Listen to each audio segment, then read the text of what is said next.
کی ایک بات سے مجھے مذہبی اسکالر انجینئر محمد علی مرزا صاحب کی ایک بات یاد آئی. انجینئر محمد علی مرزا صاحب نے ایک بڑی خوبصورت بات کی تھی اور یہ بات حقیقت پر مبنی ہے. انہوں نے کہا کہ آپ کسی مسجد کے باہر یہ لکھ دیں، صرف یہ حدیث لکھ دیں کہ علی سے محبت نہیں رکھے گا مگر مومن، علی سے بغض نہیں رکھے گا مگر منافق.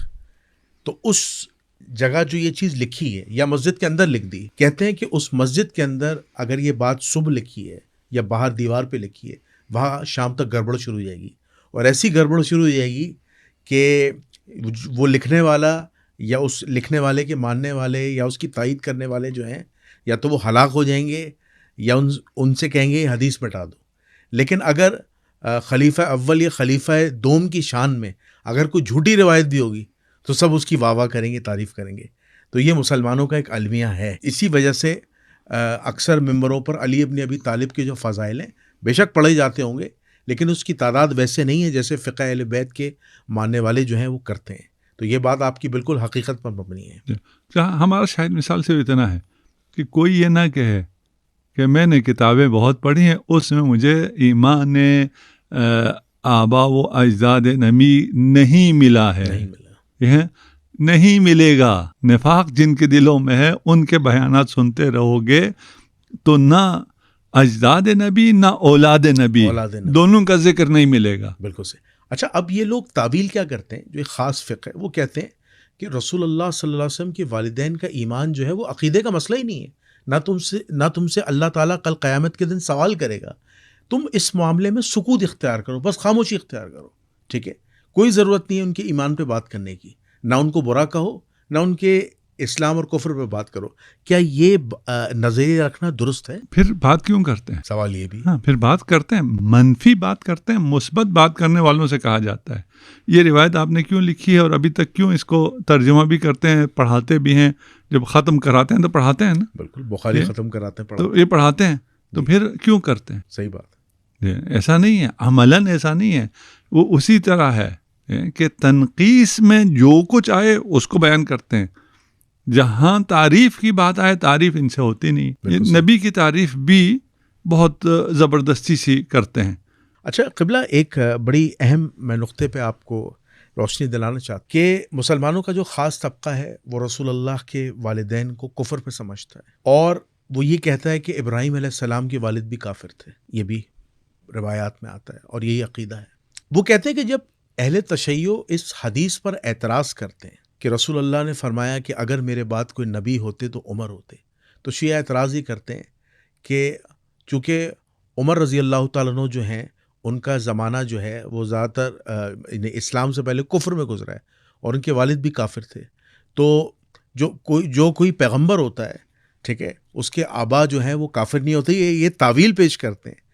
تو کیا آپ سمجھتے نہیں کہ اس حدیث کو صحیح ثابت کرنے کے لیے یہاں پر رسول اللہ صلی اللہ علیہ وآلہ وسلم کی تنقیص کر کے ان کے والدین کو کافر لکھ کر جو راویوں نے لکھا، اس حدیث کو جو ہے وہ صحیح ثابت کرنا تھا؟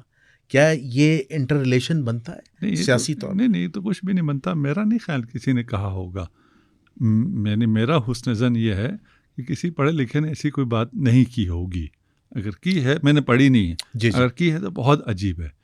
اس لیے کہ یہ نہیں کہا کہ حضرت فلان اس لیے نبی ہو جائیں گے کہ ان کے والد کافر تھے. ان کے والد تو یقیناً کافر تھے اور کفر پہ مرے ہیں نا. وہ تو خود بھی کافر تھے نا. کوئی نبی ایسا نہیں ہے جو خود بھی کافر ہو. کوئی نبی ایسا نہیں ہے، کہیں بھی نہیں ہے کہ کوئی بت پرست نبی ہو گیا ہو. ایسا تو کہیں بھی نہیں ہے، کسی کا بھی عقیدہ نہیں ہے. تو یہ جو جسٹیفیکیشن ہے اس غلط حدیث کو صحیح کرنے کے لیے کہ ایک کافر جو مسلمان ہوا ہے وہ نبی بھی ہو جائے، یہ تو ہو ہی نہیں سکتا. تو یہ بات کہ رسول خدا نے فرمائی ہو کہ اگر میرے بعد نبی ہوتا تو بھئی یہ بات کہہ سکتے ہی نہیں ہے. نبی خاتم الانبیاء والمرسلین ہے. وہ یہ کہہ سکتے ہیں کہ میرے بعد نبی نہیں ہے. وہ یہ نہیں کہہ سکتے کہ اگر میرے بعد نبی ہوتا. بالکل یہ کہہ سکتے ہی نہیں ہیں. اسی لیے جو صحیح احادیث ہیں ان میں یہ ہے کہ میرے بعد کوئی نبی نہیں ہے. بالکل صحیح، جو صحیح احادیث ہیں. جو اسرائیلیات ہیں اس میں یہ ہے کہ اگر میرے بعد ہوتا، اگر یہ ہوتا، اگر وہ ہوتا. نبی ایسی باتیں نہیں کرتے. نبی جب ارشاد فرماتے ہیں انت منی بمنزلت ہارون من موسیٰ، جی اے علی تجھے مجھ سے وہی منزلت ہے جو ہارون کو موسیٰ سے تھی، الا انہ لا نبی بعدی، میرے بعد نبی کوئی نہیں ہے، نبی کوئی نہیں ہے نا. دیکھیں یہ علی کی فضیلت ہے. جی علی کی فضیلت یہ ہے کہ میرے بعد نبی کوئی نہیں ہے. آپ جو فضیلتیں بناتے ہیں وہ کہتے ہیں کہ اگر کوئی نبی ہوتا، جی یہ جملہ ہی شروع سے ہی اسی جی اگر سے ہی صحیح نہیں ہے. جی اور یہ جو آپ کہہ رہے ہیں جسٹیفیکیشن خدا جانتا ہے کس نے دی ہے کہ کوئی کافر ویسی بھی نبی ہوتا ہی نہیں ہے. ٹھیک ہے. کسی کوئی کافر پورے تاریخ میں ایسا نہیں ہوا کہ کافر تھا اور اس کو اتفاقاً کوئی فرشتہ آیا اور اس نے کہا چل آج سے تو نبی ہو جا. بالکل صحیح، بالکل آپ صحیح فرما رہے ہیں. اچھا اب یہاں ایک بڑا مسئلہ ہے. مسئلہ یہ آتا ہے کہ جو ہمارے جو مسلمان برادران ہیں ان کے ذہنوں میں کنفیوژن یہ ڈالی گئی ہے کہ رسول اللہ صلی اللہ علیہ وآلہ وسلم پر جو پہلی وحی آئی تھی وہ 40 سال کی عمر میں آئی تھی. تو 40 سال پہلے رسول اللہ کیا تھے؟ آیا مسلمان تھے؟ کیا تھے؟ ان کا کیا مذہب تھا؟ اس طرح کی کنفیوژن آتی، جس کی وجہ سے بعض روایات میں ہم نے دیکھا کہ اسلامی کتب میں یہ تک لکھا ہے کہ رسول اللہ سے معاذ اللہ بت پرستی بھی ثابت ہے، اور 40 سال کی عمر میں اللہ ان کو پہلی وحی کے ذریعے سکھلا رہا ہے کہ اقرا باسم ربک الذی پڑھ. یعنی تو آپ کیا سمجھتے ہیں کہ یہ جو معاملات، یہ میں تو کہتا ہوں توہین رسالت تو بہت چھوٹا لفظ ہے، کیا یہ دراصل اللہ کے جلال کو یا اللہ کی بنائے ہوئے نظام کو گالی دینا؟ خدا کرے آج کوئی ایسا انسان نہ ہو جی جو اس کا قائل ہو. میرا نہیں خیال کہ آج کوئی اس کا قائل ہوگا. اگر ابھی بھی ہے تو ایسے جاہل ہوں کہ ان کو اس کھاتے میں ڈالیں کہ جاہل ہے، بیچاروں کو خبر نہیں ہے. وَإِلَّا اسلامی مکاتب فکر میں آج کوئی مکتب فکر، فرد کی بات نہیں کر ایسا نہیں ہے جو اس بات کا نعوذ باللہ قائل ہو کہ رسالت مآب سے کوئی ایسا ظلم سرزد ہوا ہے مبعوث برسالت ہونے سے پہلے بھی. میرا نہیں خیال. جی بالکل صحیح. اچھا اس کے بعد آپ آ جائیں کہ جو وہ بعثت کی روایت ہے وہ بھی توہین رسالت. بالکل صحیح. اس کو ہم نہیں مانتے.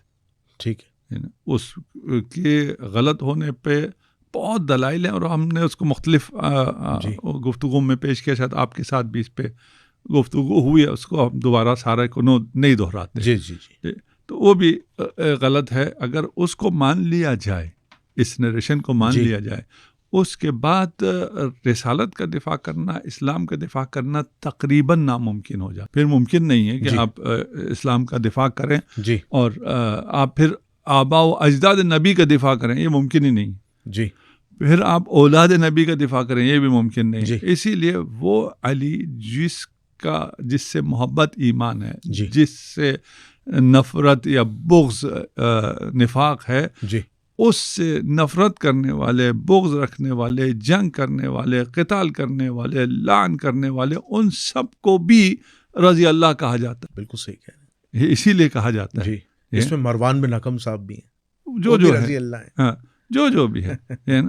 ابھی ہمیں فی الحال نام نہیں لیتے کیونکہ نام لینا شروع کیا تو مسئلہ ہو جائے گا، بات بہت آگے تک جائے گی.